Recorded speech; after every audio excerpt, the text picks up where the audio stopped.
Hey everyone, we're back after a long hiatus. We're back. We're back To the Maine Podweek.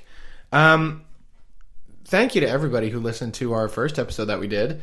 That one I didn't expect to ever see the light of day, and it did. Sorry, Nate. There was a little miscommunication. My bad. No, it's all good. It's all good because last I knew there were like 50 downloads on Spotify, which was like 50 more than I expected to see. Who are you, 50 Who are people? you people? I know one of you is my mom. So thanks, Mom, for listening to the pod. Yep, several of you are family members, so thank you. And now we're back, and we wanted to do a little bit more of a formal introduction to who we are and what we are doing here and why you should be listening to us, although you don't have to. No, you have to. That's right. Sorry, I misread my notes. You do have to. So I really think Julie is probably the best person to talk about the Maine Playweek, which is our mother organization, I guess it's fair to say. Yeah, our mothership. Yeah. Our mothership called the Maine Playweek. This is a publication, news site, information gathering service that I created that publicizes and highlights showtimes of movies playing in theatrical venues across the state of Maine. So it's stuff, like going to see a movie at the Nick or the Maine Film Center in Waterville or the Evening Star in Brunswick or the cinema in Fort Kent, if there are any Fort Kent listeners. We are not forgetting about you. So you can find us on Instagram. This is probably how you found us in the first place, but so far we are on Instagram and Substack. This is how you're hearing the podcast, through Substack. The Maine Playweek, and there's lots more to come. And we're really excited for that. We've been having meetings and been trying to figure out more ways to reach more people and kind of spread awareness and advocacy for local theaters. It's a kind of ragtag group of people who are putting their heads together and trying to make something that we like, I think, which is a really fun thing to be a part of. Yeah, I will just add, it's a ragtag bunch of people, but everybody is just so awesome that we're working with. So it's basically me and you, Nate, and my husband, Dan, who is the technical side of things. He's doing the website. Thank you, Dan. We've got Charlie, who is doing a lot of the design aspect, a lot of the artistic design. We've got Kyle, we've got Tony, and we've got Nick, who doesn't even live in Maine yet. But he's supporting from afar. Thank you, Nick. And so it's just all of these people, including you, Nate, just like came on board and were super enthusiastic and sounds like, they want to help out with this. And it's just, it's really nice. And it's really humbling. And everybody's just so talented. We're throwing things at the wall and seeing what sticks. And we're hoping this podcast sticks a little bit more. If you listen to our first episode, you may notice that we sound better than we did in the first episode. And that is because we now have our own mics. So we're moving up in the world. We are. Yes. Maybe you're wondering exactly who we are and why we have the credentials to talk to you about film and tell you what we think about movies. Well, we might not. We just like movies. And I think... there's tons of idiots on the internet who talk about movies. And now there's two more. And now there's two more idiots. I think one thing that Julia and I talked about, too, is that we don't really want this to be a film... like a capital F film podcast, there's plenty of people. Film. Yeah, I don't think many people care what I think about a movie and how I dissect the themes and XYZ. Maybe people do, but that's a different podcast. In sort of follow Nate on Letterboxd. Yeah, or you can follow me on Letterboxd at Nate's Movie Club. So sort of in keeping with what Julia was talking about in terms of sort of this raising awareness of local cinemas and local film and advocacy for going to see them, we just kind of want to talk about going to the movies, and what movies you like to go see and who you go see them with and when you go see them, and maybe most importantly, what is your movie snack? So, we're going to be getting down to the real nitty gritty of that kind of thing, hopefully here. A little bit about ourselves. Julia, do you want to introduce yourself and tell our thousands of listeners who you are and why they should listen to your movie opinions? That's a good question. So my name is Julia Dunleavy. As I said, I am the founder of the Maine Playweek. I used to work at the Maine Film Center in Waterville. I was the assistant executive director, which meant I did a ton of random different things. As you do at a small nonprofit theater, you wear a lot of hats. Now I work in the film booking world, so I have clients all across the country, none in Maine yet, but we're hoping to change that. If any theaters are listening and need a film booking service, please reach out. Basically, we negotiate the rights to films for these theaters, and so we help them get the films into their theaters for their audiences. Question for you, and this may be a question that is on the minds of many a listener.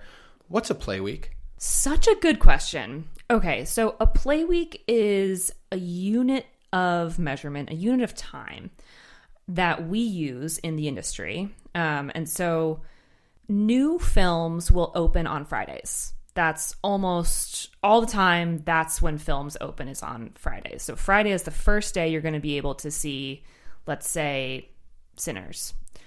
And so that Friday through the following Thursday is called a play week.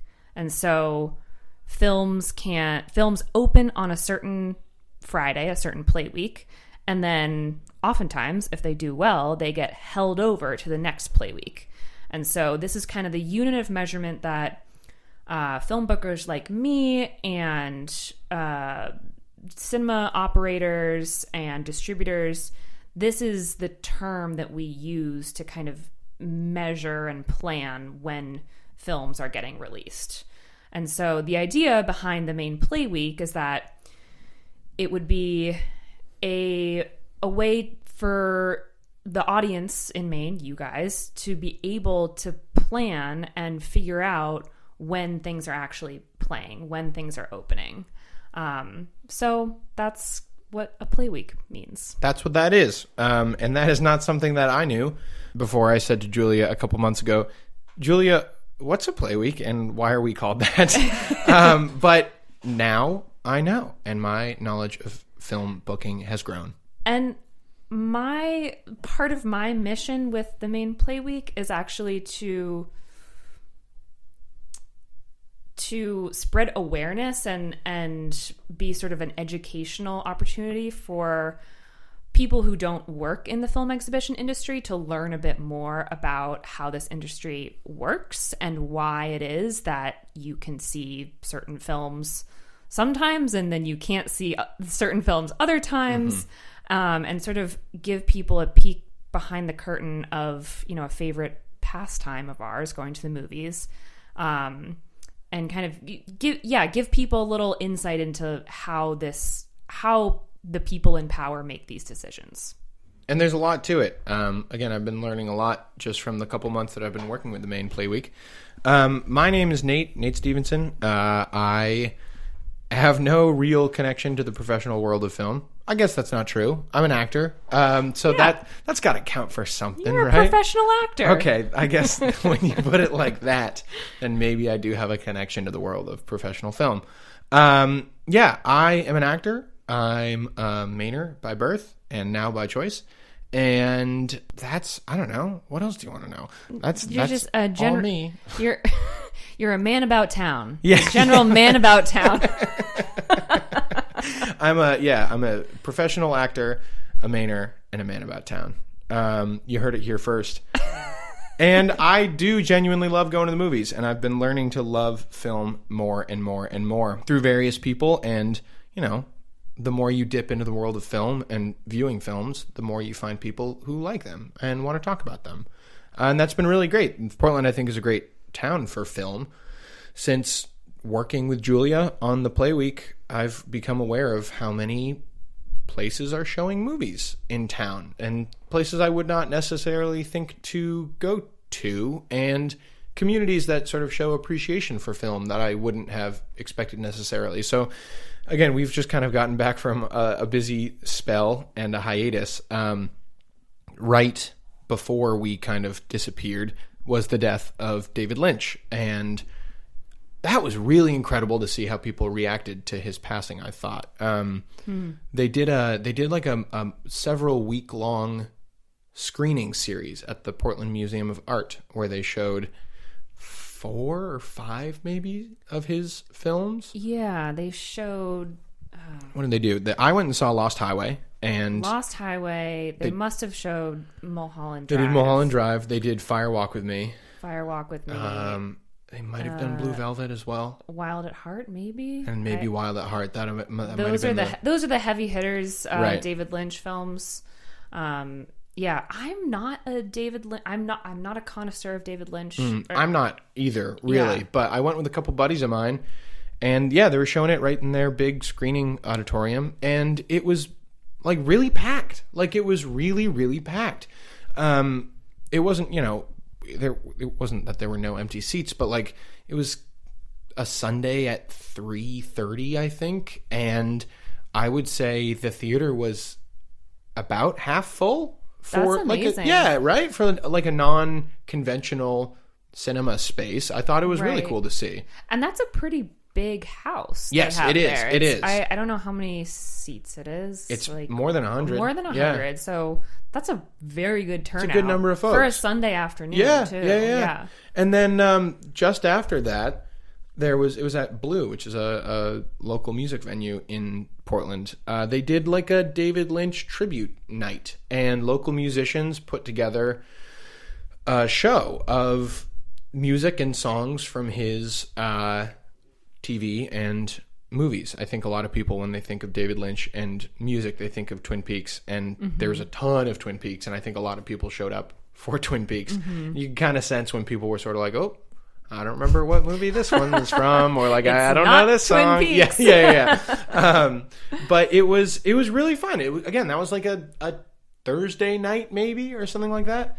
And Blue is a relatively small space, but it was a very full space. And, just to see another way, like another art form paying homage to him too. It was a really cool, it was kind of like a bunch of things happening at once. We had just been recording and we'd been working on Play Week things, and we didn't really know that we were going to be taking this break at the time. But, to have that going on and to be thinking about film so much, and then to be seeing all of these things happening in the community, really kind of shone a light on what happens here and what people care about and what people enjoy doing.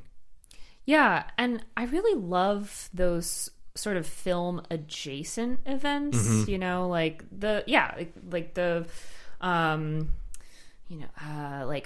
they do like Hans Zimmer in concert or something, soundtrack, like performing the soundtracks, or like dress up, like costume contests, or like any kind of thing that is not a screening but is sort of like celebrating the culture of film is just so special and gives people an opportunity to celebrate people like David Lynch, who is absolutely beloved in the world of independent cinema. Yeah. Just a real powerhouse. Yeah. It's like, I don't know, it's shared experience, I think, these concerts or these screenings or whatever. It's like, that's what I think one of the coolest things is about going to see a movie in the theater, is that you're sharing an experience with everybody. And it's kind of like it's an agreement that everybody says, all right, we're going to, I love that. shut things out. Yeah. And we're going to focus on this.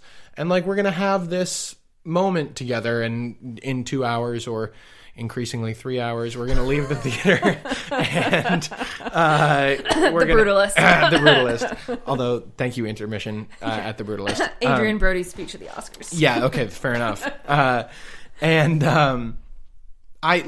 think that's an important thing for people, and I think it's an important thing for a community, is to have moments that are shared. And Yes. there's so much of that in going to the movies and going to these movie adjacent events, and brought me a lot of joy in this sort of never ending, rainy, snowy, horrible, dark spring that we seem to just be pulling out of right now. Yeah. Yeah. It's really, it's really nice. And speaking of nice, I saw... Yes. We've been taking Segway classes, and Julia has aced her final exam. You didn't know what was coming. I had no idea. She saw the panic in my eyes. Take it away. Excellent. Okay, so speaking of nice weather, I just saw A Nice Indian Boy, which is... The movie, not a guy on the street. Right. Exactly. We were, we had a Maine Playweek team meeting the other night, and I was talking about this, and we were talking about, taking pictures in the cinema and sort of like recording our experience and trying to get content around being in the theater. And I said, like, yeah, I was trying to, I was thinking about taking a picture of a nice Indian boy. and our colleague Tony was like, that's rude. Excuse me. That's rude. Don't just take pictures of people. No, okay. This is a film starring Karan Soni, Friend of the pod, the pod, who liked one of our Instagram posts. Yeah, for the Maine Playweek, not for the organization in general, not Right. even for the pod. Right. Yeah. Which was like amazing. I think because I think we tagged the movie. We tagged the Yeah. movie. We like hashtag, I don't know, whatever. But he liked it. Oh my gosh. Our first like blue check mark? Blue Yeah, check yeah, mark. yeah. So exciting. So it's a rom-com, and it's a gay rom-com with Karan Soni and Jonathan Groff of Broadway fame, Mm-hmm. Hamilton, Merrily We Roll. Yeah, Merrily We the Roll one Along. with Daniel Radcliffe. Yes. Yep. And it was delightful. So the film was a rom-com, which is always kind of rare in theaters, or it's becoming increasingly rare. And I went with two friends, Sasha and Brenna, and they both really wanted to see it. And it was just so nice to be in a theater watching kind of a mid-budget rom-com. Feels like anything and everything in theaters is action, is horror. And is huge. It's like huge. Yeah. $200-300 million. Yeah. Like CGI, like crazy CGI. And this film was just like, it was simple. It was actually like, there were several shots where I noticed, I was like, wow, that's a really pretty shot, actually, which I was not expecting of a, sort of a mid-budget rom-com. I was not expecting to be noticing the cinematography. I think that rom-coms are increasingly scarce in theatrical venues, and I have made it a mission, and my friends too, Sasha and Brenna, who I went with, have kind of made it our mission that when there's a rom-com in theaters, we got to show up. Nice. Because if we don't show up, then they're going to stop being in theaters. Right. They're just going to go to streaming. And so we got to show up. 2025, the year of the rom-com. That's right. Right on. That's right. Cool. That's where did you see it? At the Nick. At the Nick. Nice. And we were the only 3 people there. It was a Sunday evening. It's in week 3 or 3 or 4. Yeah. It's not a new film anymore, so it makes sense. But it also meant that we could just like kind of chat throughout, which is that's kind of fun. A little risk, a little taboo, Sure. And not at all something I would do if there's other people in the theater. Right. That is very rude. But it was just us 3, and we were just kind of shooting the shit. That's really fun. Which was great. That sounds really fun. Yeah. Cool. Love it. I've not gotten a chance to go to the movies lately. I've been very, very busy. We just closed a show for a new theater venue in town.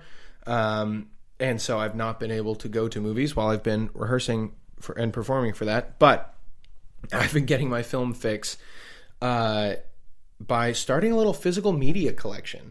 So I started a new job a couple months ago now, and right next door to the building is a Dollar General. And one day I had my hour-long break, and I was like, yeah, I'll go I'm bored, I'll just root around in the Dollar General. Why not? Go see what's over there. And I walked in, and I did a lap, and like in the very, very, very back of the store was like a bargain DVD bin. And I was like, all right, I mean, I'm not going to go see what they have. And I went over there, and it was loaded with good stuff. Excellent. It was so good. The first time I went, I walked out with, I think, like 7 movies. And I spent like $8 or something like that. Excellent. Yeah, they have a lot of like bundle packs. So like I got, for my roommate, I got Now You See Me 1 and 2. For my roommate, I got all 4 Hunger Games movies. For me, I got all 3 Rush Hour movies. And I got Oceans 11, 12, and 13 all in one box. And I got the 3 movies that are like the Taylor Sheridan ones. It's Sicario, Wind River, and Hell or High Water. Oh. I don't know if you've seen any of those. They're really fun. I haven't. But I really only knew Taylor Sheridan from being like a name that I associated with Yellowstone, which I've never seen. Yeah. Yeah, but right. he is... I have seen all 3 of those movies now, and I'm a big Taylor Sheridan fan, turns out. Wow. Yeah, they're very, knew? very good. I know. I would not have if I hadn't gone to the Dollar General bargain bin, and I've now had to limit myself to 1 trip a week because there are a few days when I was coming home, like a few weeks when I was coming home with like 3 to 4 movies every day, and I was like, all right, we gotta put a lid on this. Yeah, gotta pare back a little. Yeah. So that's been most of my movie screenings lately. I love it. Have been at home. There's something to say about physical media and just like it's really fun like to have buying a DVD and knowing that you can watch that no matter what. I got Jaws for $4 the other day. And you know what? Jaws is out of release right now. What does that mean? Well, it means it's not available for theaters to screen. Interesting. Right now because they're doing a huge re-release over Labor Day. Okay, because I was going to say this is the 50th. Yeah, they're doing a big 50th anniversary re-release over Labor Day. So stay tuned for theaters in the area playing Jaws 50th. I was really floored by how good Jaws is. I've never seen it, actually. Wow. I know. Okay, yeah, I mean, I won't go too much into it, but like Steven Spielberg was basically an unknown guy at the point that he made this movie, and it is incredible to watch him handle the camera. And it's weird too to think about like shooting on film, when like the shots you were getting was like a physical resource. If you run out of film, you're screwed, right? You have to pay a lot more money. And so to like watch him get however many shots kind of in a single take was really interesting. Like a lot of very long takes that would sort of transform from shot to shot. I love a long take. Yeah. Just really interesting stuff, and like some really cool, like there's a scene where they're on the beach and the camera is focusing on one lady. She's talking about how nobody who grew up on the island could ever understand what it's like to be a true islander. And it zooms out from her, and you can see one of the main characters, who is the police chief of the island and who is not from the island, sitting there on the beach. And it's just like a very simple way of saying like, this is the vibe on the island. He feels like he's an outcast without doing too much. It's just like it makes me sound dumb when I explain it like that. But I was watching it on the couch a couple weeks ago, and I thought, what a very deft move for him to handle it that way. And I just I don't know, it's fantastic. I loved it. I was like, maybe they don't make movies like this anymore. Yeah. Yeah. I would say that maybe they don't. Yeah. I think it's like because the technology has changed, the techniques that go along with filmmaking have changed a lot, and that's a whole nother podcast. Right, I feel like, right. But yeah, and I think that film as a medium, that's the only way that kind of that artistry can be shown. Yeah, it's just so that's such a unique way to convey perspectives and emotions. Yeah. And Yeah. Anyway, did you guys know that we like movies? Yeah, it turns out we like movies. And when we say we're not going to give you our opinions on movies and we're going to talk about going to the movies, what we mean is that we're going to talk about movies sometimes. And we're also going to try talking about going to the movies as much as we can. Yeah. Yeah. Okay. Yeah. We're just huge nerds is what it is. To put a button on being a huge nerd and to put a button on Jaws, I did go to Target the other day and bought the big Jaws Lego set that they have. Oh my gosh. I'm building that right now because I bought a new set of shelves for my DVDs. Wow. And also for my Lego. This is how it starts. This is how the addiction starts. Yeah, I can quit anytime I want though, so it's actually super fine and chill. It has gotten me thinking about like how cool it is to own things. You know, there are movies where I'm like, I need to own this.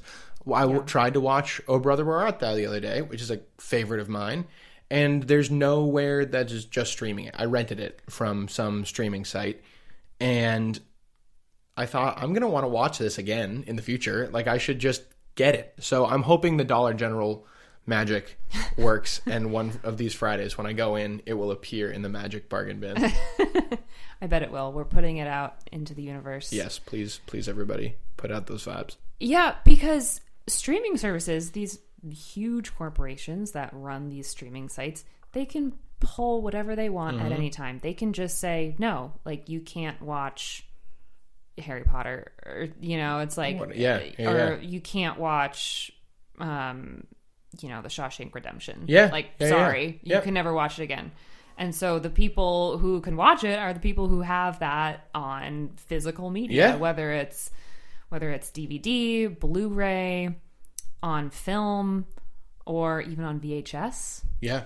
I think that's a prediction for the next few years. You think VHS is coming back? I think VHS is coming back. I was wondering about that myself. I went to Weekend Vintage a couple weeks ago, which is a vintage store here in town, and they have a lot of VHSs for sale. And they didn't have any DVDs, which I was looking for. But I was like, are VHSs? Like, who's buying these? Honestly, is somebody coming? Like, are people buying these? Is VHS coming back? Honestly, I might start buying VHSs. Cool. Do it. Yeah.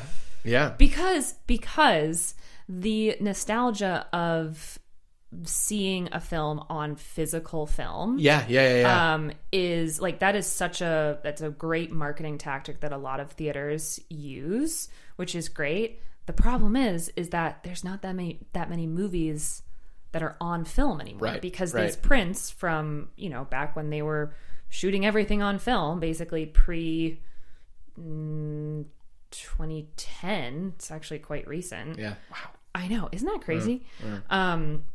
These prints, they get old, they get damaged, like they get lost. And now it's incredibly expensive to shoot anything on film. Yeah. So most people are like, obviously we're just going to shoot do that digitally. Yeah. And so I wonder if showing things on VHS is going to become a similar marketing tactic for theaters. That'd be cool. I would totally show up for that. Yeah, that's rad. I don't know if it would look any different. Who knows? But I don't know these things. Yeah. So that's, I think, us for right now.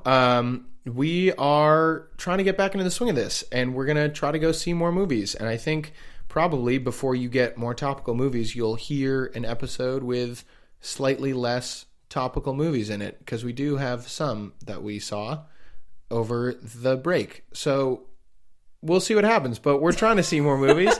And thanks for listening to us. We've been the Maine Podweek. I'm Nate. I'm Julia. And hope to see you at the movies. Yay! See you at the movies.